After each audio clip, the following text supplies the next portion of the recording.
Hall டிக்கெட்டை கொடுத்து நேராக போய் உட்காடுறாங்க. எக்ஸாம் எழுதுனது போதும், நீங்கள் கிளம்புங்க, இந்த எக்ஸாம் கேன்சல்னு சொன்னால் உங்களுக்கு எப்படி இருக்கும்? எக்ஸாம் 10 நிமிஷம் எக்ஸாம் எழுதினோடனே நீங்கள் கொஸ்டின் பேப்பரை பிடிக்கிட்டு எக்ஸாம் கேன்சல் ஆயிடுச்சு, டிஎன்பிசி எக்ஸாம் குரூப் 1 வந்து கேன்சல் ஆயிடுச்சு நீங்கள் சொல்கிறீங்கன்னா அது ஈஸியாக வந்து கணினி தொழில்நுட்ப கோளாறுன்னு சொல்லி நீங்கள் எப்படிங்க தப்பிக்க முடியும்? கொஸ்டின் 10 நிமிஷம் எழுதுறாங்க ஒரு எக்ஸாமை, 5 நிமிஷம் பேப்பர் படிக்கிறாங்க. ஆஹா, இன்னைக்கு இன்னையோட நம்ம எதிர்காலம் செட்டில் ஆயிடுச்சு, இன்னையோட நம்ம லைஃப்ல பிரகாசம் ஆயிடுச்சு, இந்த எக்ஸாம் எழுதி நம்ம இன்டர்வியூல பாஸ் பண்ணா நம்ம கவர்மெண்ட் வேலை கொடுத்து எவ்வளவு கனவு இருக்குங்க.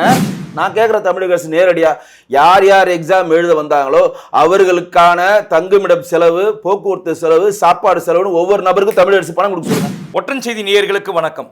வணக்கம் சார். வணக்கம் சார். எப்படி இருக்கீங்க வெங்கடேஷ் சார்? நல்லா இருக்கேன் சார், ரொம்ப நல்லா இருக்கேன் சார். இந்த டிஎன்பிஎஸ்சி எக்ஸாம் இதை வந்து போஸ்ட்போன் பண்ணியிருக்காங்க, அதை நீங்கள் எப்படி பார்க்குறீங்க?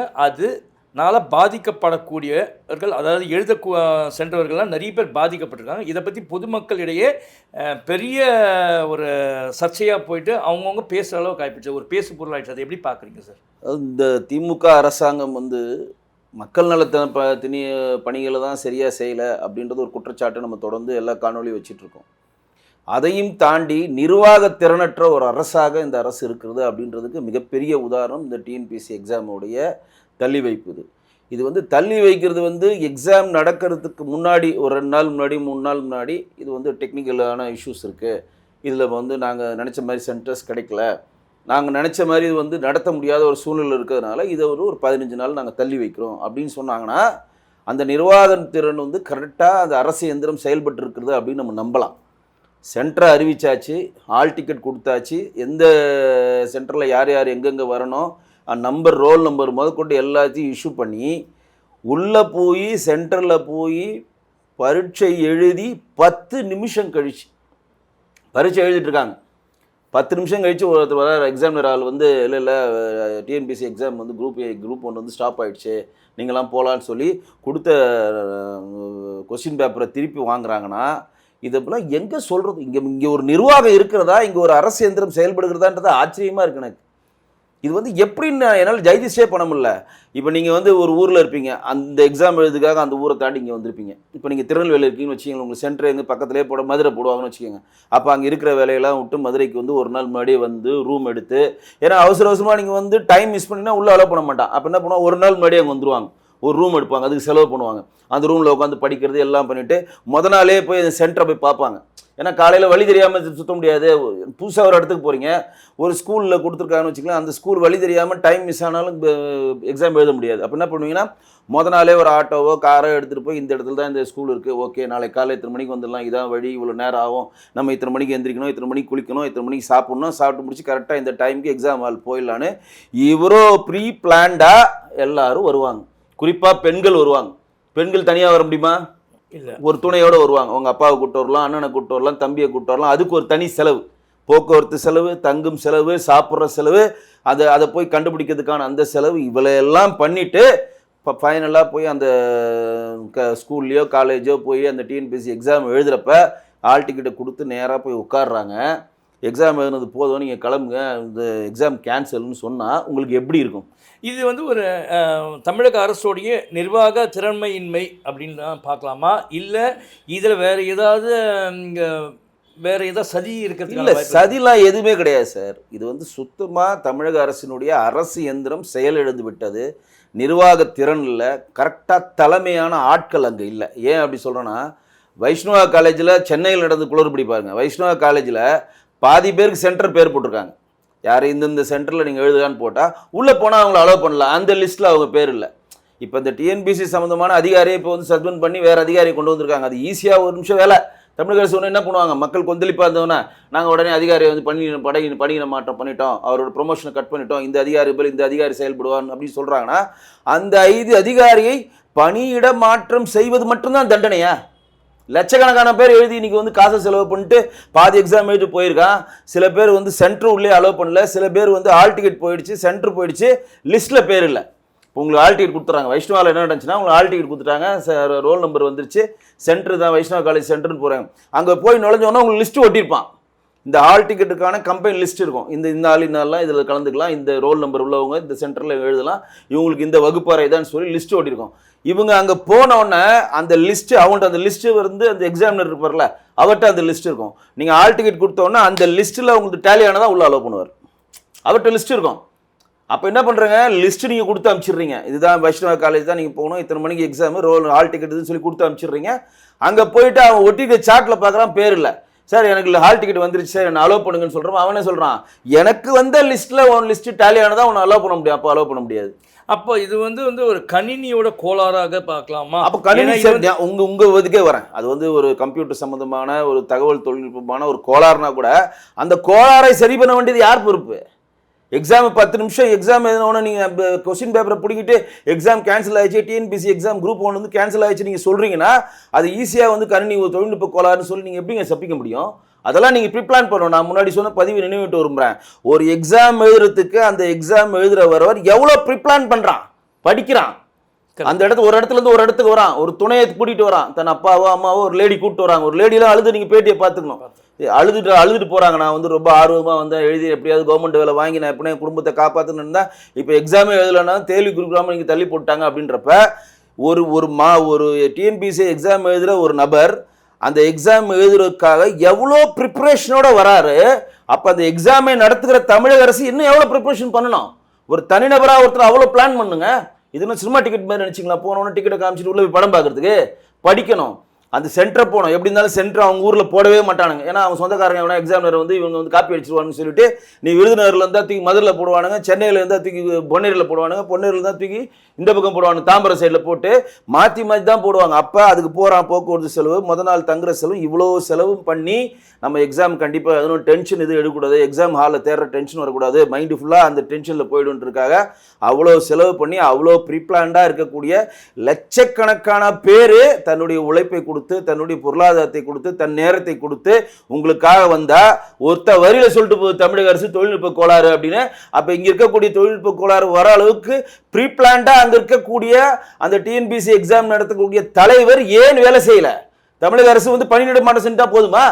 இத்தனை லட்சம் பேர் எழுதியிருக்காங்களா? அவங்களுடைய அலக்களிப்பு, அவங்க கண்ணீருக்கும் அவங்களுடைய வேர்வைக்கும் அவர்கள் படித்த படிப்புக்கும் அவர்கள் வந்து செலவு பண்ண பொருளாதாரத்துக்கு யார் பொறுப்பு?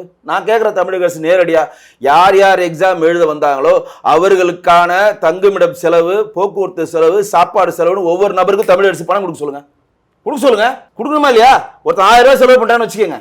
ஒரு இடத்துல இருந்து ஒருத்தர் வரத்துக்கு போக்குவரத்து செலவு, 3 வேளை சாப்பிட்ற செலவு, அவங்க ஒரு இடத்துல 3 நாள் நைட்டு தங்குற செலவு எல்லாம் சேர்த்து 1000 ரூபா கொடுத்தானா இந்த டிஎன்பிசி எக்ஸாம் எழுதி இந்த தேர்வு தள்ளி போய்விட்டு தமிழக அரசு தான் காரணம்.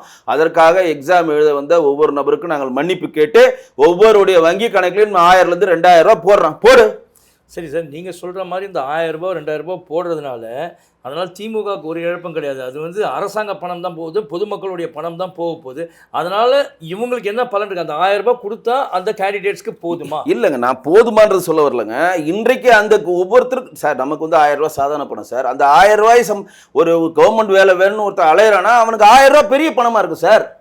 இப்போ அடுத்த முறை அவன் எழுத வரப்போ அதே பணத்தை பொருளாதாரத்தை அவன் செலவு பண்ணணும்ல, அதுதானே கேள்வி வைக்கிறோம். நம்ம ஈஸியாக கடந்து போயிடுவோம். இப்போ அவருமே சொல்லிட்டாங்க, ஆமாங்க தொழில்நுட்ப போலாருங்க, அதனால் வந்து டிஎன்பிசி எக்ஸாமினுடைய தேர்தல் நடத்தக்கூடிய தலைவரை நாங்கள் பணியிடை மாற்றம் பண்ணி இன்னொருத்தரவை கொண்டு வந்துட்டோம், அவருக்கு எப்போ தேர்வுன்றதை அறிவிப்பாருன்னு திமுக அரசாங்கம் ஒரு வரியில் சொல்லி கடந்து போகுது. அப்படி கடந்து போக முடியாதுன்னு தான் நம்ம கேள்வியை வைக்கிறோம். நீங்கள் ஈஸியாக கடந்து போயிடுவீங்களா? அப்போ லட்சக்கணக்கான பேர் அலைஞ்சான அந்த அலைச்சலுக்கு யார் பதில் சொல்றது? லட்சக்கணக்கான பேர் டெய்லி 1000 ரூபாய் 2000 ரூபாய் செலவு பண்ணி இந்த தேர்வு மையத்துக்கு வந்திருக்காங்க, அதுக்கு யார் பதில் சொல்றது?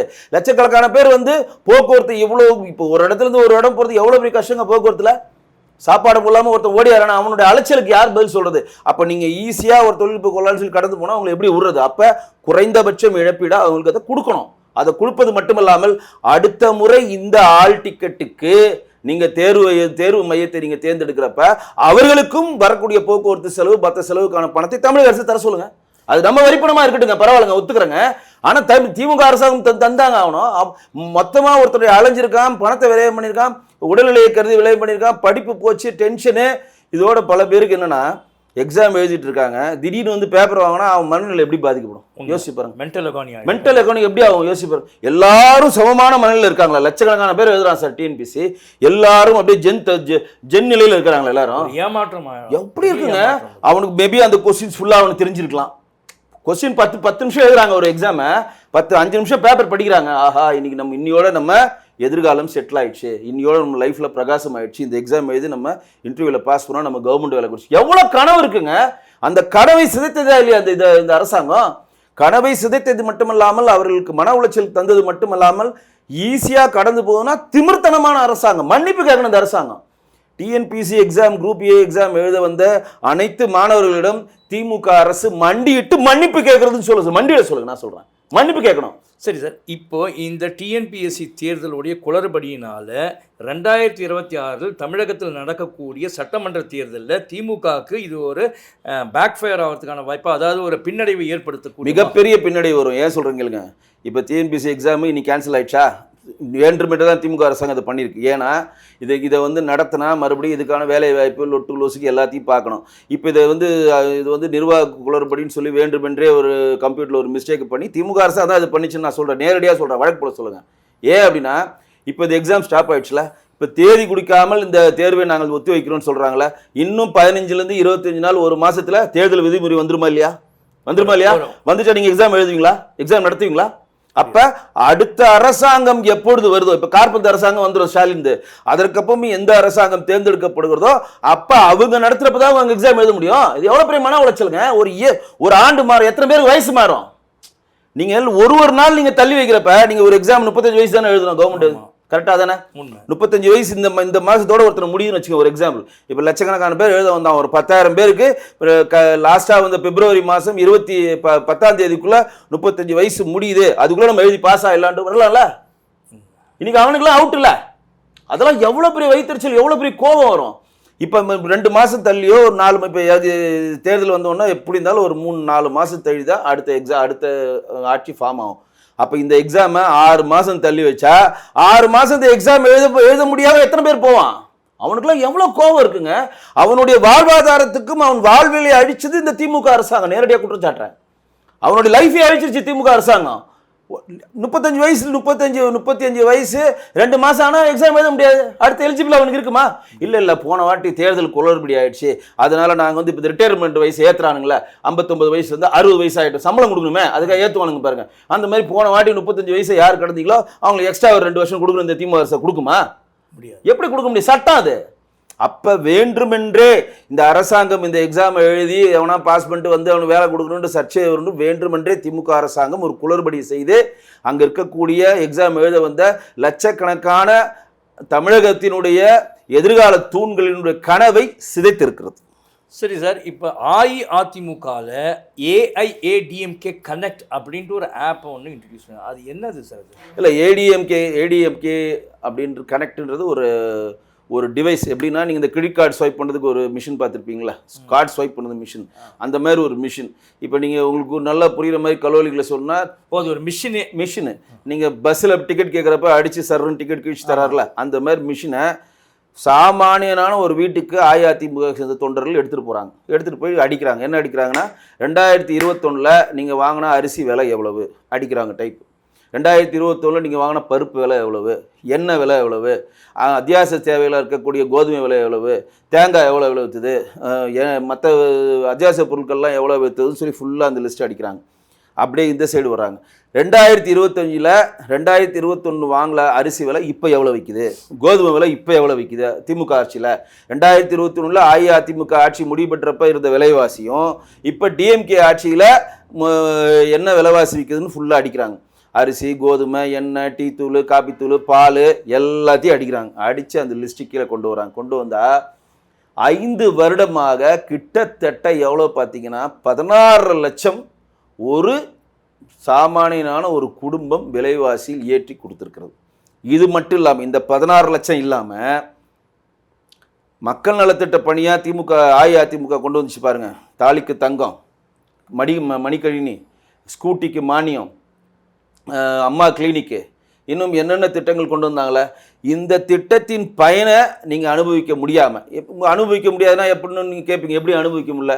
இப்போ மடிக்கணினி கொடுத்தாங்க, இப்போ ஸ்டாப் பண்ணிட்டாங்க. அப்போ நீங்கள் போய் உங்கள் பையனுக்கு ஒரு கம்ப்யூட்டர் வாங்கினா நீங்கள் 70,000 80,000 செலவு பண்ணணும். உண்மை.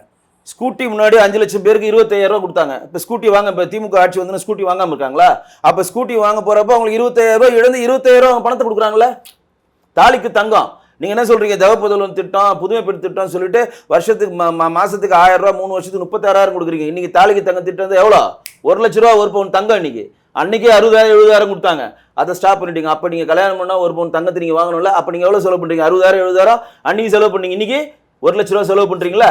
இந்த இழப்புகள்லாம் தனியாக, அதாவது அஇஅதிமுகவுடைய மக்கள் நல பணிகளை திமுக அரசாங்கம் ஸ்டாப் பண்ண அந்த இழப்பீடாக ஒரு 3 லட்சம் சேர்ந்து டோட்டலாக 19லேருந்து 20 லட்சம் ரூபாய் ஒரு சாமானியனாக இருக்கக்கூடிய தமிழ்நாட்டில் வசிக்கிற 2,20 லட்சம் ரேஷன்தார் அட்டைதாரர்கள் இழக்கிறார். கண்ணுக்கு தெரிஞ்சு இழக்கிறாங்க. இது மட்டும் இல்லாமல் நான் சொன்ன பாரு, கோதுமை விலை, அரிசி விலை, பால் விலை, பருப்பு விலை ஏறினது மட்டும் இல்லாமல் கரண்ட் பில் 62% ஏறி இருக்கு, சொத்து வரி 200% ஏறி இருக்கு. பால் மோர் விலையை குறைச்சிட்டு நீங்கள் பால் விலையை குறைச்சிட்டு மோர், தயிர், வெண்ணெய், ஐஸ்கிரீமை ஏற்றிட்டீங்க. ஜிஎஸ்டி குறைச்சாலும் குறைக்க மாட்டேன்றீங்க. கோதுமை விலை ஏற்றிட்டீங்க. பஸ் கட்டணம் இலவசம் சொல்லிட்டு மற்ற பஸ் கட்டணத்தை ஏற்றுறீங்க. அப்போ நீங்கள் வந்து அத்தியாவசிய தேவைகளுக்கான விலைவாசி பட்டியலும் திமுக அரசாங்கத்தில் எவ்வளோ அதிகமாக இருக்குது.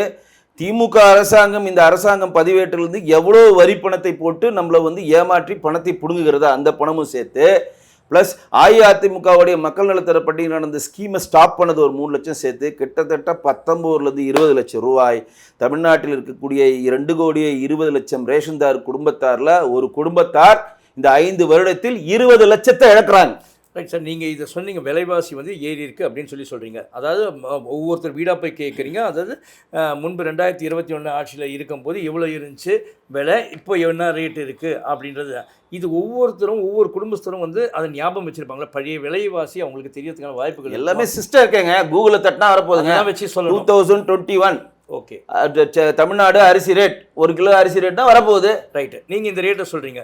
ஆனால் இந்த விலைவாசி உயர்வுக்கு காரணம் வந்து மத்திய அரசுடைய ஜிஎஸ்டி ஏறி இருக்குன்னு பார்க்குறீங்களா, இல்லை தமிழக அரசுலேயே இருக்க லோக்கல் பாடி டாக்ஸ் தான் ஏறினதுனால இருக்கிறதுக்கு? நல்லா கேட்டுக்கோங்க. மத்திய அரசு ஜிஎஸ்டி இன்னைக்கு 2 அடுக்காக கொண்டு வந்துட்டாங்க. ஆமாம், 5 12 தானே, வேற ஒன்றா இருக்கா? இல்லை, 2 அடுக்காக கொண்டு வந்துட்டாங்களே.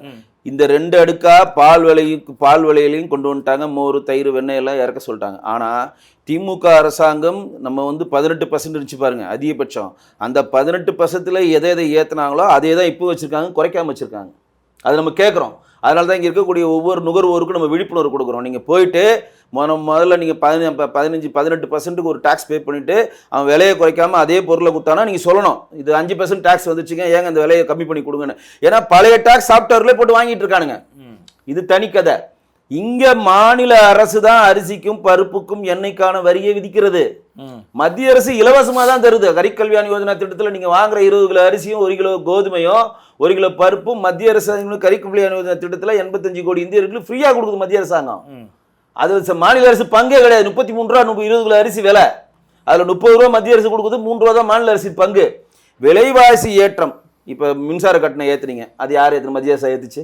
இல்லை, 62% ஏற்றுனீங்களா? சொத்து வரி ஏற்றுனீங்க, மத்திய அரசு ஏற்றுச்சு. 200%, 100 ரூபா நீங்கள் சொத்து வரி கட்டணும். இப்போ எவ்வளோ கட்டணும்? 300 ரூபா கட்டணும். எவ்வளோ? 2 டைம்ஸ் ஹையஸ்ட். ஆனால் உங்கள் சம்பளம் 3% ஏறி இருக்கா? இல்லை இல்லை. பத்திரப்பதிவு ஏற்றிருக்கீங்க, மத்திய அரசு ஏற்றுச்சு.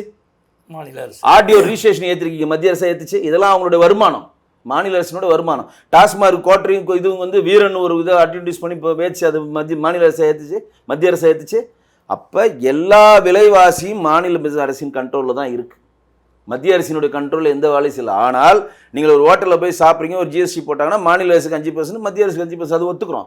ஆனால் அன்றைக்கு 2021 ஜிஎஸ்டி இருந்துச்சா இல்லையா? இல்லாமல் இருந்துச்சா? இருந்துச்சு, அதிகமாக இருந்துச்சு. நல்லா கேளுங்க. அடுக்கு 5, 12, 8, 5, 12, 18, அதிகபட்சம் அவ்வளோ 24. அது மாதிரி ஒரு அடுக்கு இருந்துச்சுல. அப்போ உண்மை இருந்துச்சுல. இப்போ அப்படி இல்லை, 2 அடுக்கு தானே.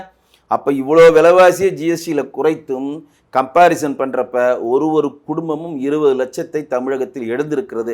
அந்த 20 லட்சத்தை அவர்கள் மிச்சம் பண்ணியிருந்தா ஒரு வீட்டை கட்டியிருக்கலாம், ஒரு இடத்த வாங்கியிருக்கலாம், அவங்க பொண்ணுக்கு கல்யாணம் பண்ணியிருக்கலாம், ஒரு வெளிநாட்டுக்கு சம்மந்தமான ஒரு அறிவுபூர்வமான ஒரு டூருக்கு போயிருக்கலாம், அவர்கள் சேமிப்பு வயதான காலங்களாக இருந்தால் அவங்க சேமிப்பில் வைத்து அதை மட்டும் வாழ்ந்திருக்கலாம். அப்போ தமிழ்நாட்டில் இருக்கக்கூடிய 2,20,00,000 ரேஷன்தார் அட்டைதாரர்களுக்கான தமிழ் குடிமகனுடைய தலையில் மிளகா அரைத்து திமுக அரசாங்கம் விலைவாசியின் மூலம் 20 லட்சம் ரூபாயை சம்பாதித்திருக்கிறது.